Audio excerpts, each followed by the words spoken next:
एक बार एक वैज्ञानिक ने एक टिड्डे तो पकड़ा और उसे अपनी आवाज पर छलांग लगाना सिखाया।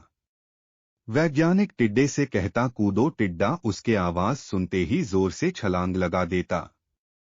अब वह वैज्ञानिक था तो प्रयोग करना बनता ही था। उन्होंने टिड्डे की छलांग पर प्रयोग किया। वैज्ञानिक ने उसकी एक टांग तोड़ दी और फिर बोला कूदो। अब टिड्डे की छलांग की दूरी कम हो गई। वैज्ञानिक ने उसकी दूसरी टांग तोड़ दी और फिर बोला कूदो, टिड्डे की छलांग और कम हो गई। अब तोड़ी गई उसकी तीसरी टांग, फिर छलांग की दूरी और कम हो गई। एक एक करके बेचारे टिड्डे की सारी टांगें तोड़ दी गई।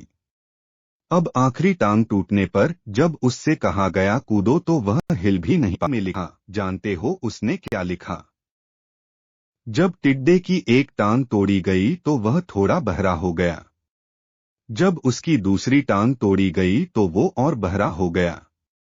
हर टांग टूटने के साथ वो और बहरा होता गया। और सारी टांग टूटने के बाद वह बिल्कुल बहरा हो गया। अब जोर जोर से चिल्लाने का भी उस पर कोई असर नहीं हुआ। वो तो अपनी जगह से हिला तक नहीं, छलांग लगाना तो दूर की बात थी। इस कहानी को सुनकर सभी को ऐसा ही लग रहा है ना कि क्या मूर्ख वैज्ञानिक था, इतनी सीधी सी बात उसे समझ में नहीं आई।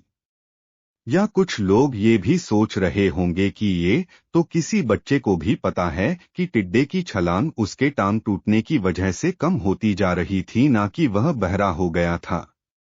दोस्तों, हम सभी जीवन में कई बार ऐसे ही मूर्ख बन जाते हैं। कई बार जीवन में दो घटनाएं एक साथ ऐसे घटती है कि उनका एक दूसरे से कोई संबंध होता ही नहीं, फिर भी ऐसा लगता है कि गहरा संबंध है। कभी कभी दिखता कुछ और है लेकिन समझ कुछ और आता है और वास्तव में होता कुछ और है। इसीलिए अगर पछताना नहीं है तो जीवन में जल्दबाजी में कोई निर्णय ना ले, हमेशा समझबूझ का इस्तेमाल करे, सावधानी बरते, नतीजे सोच विचार कर ही निकाले। दोस्तों, आपको मोटिवेशन की आग पर ये छोटी छोटी कहानियां और सिख कैसी लग रही है?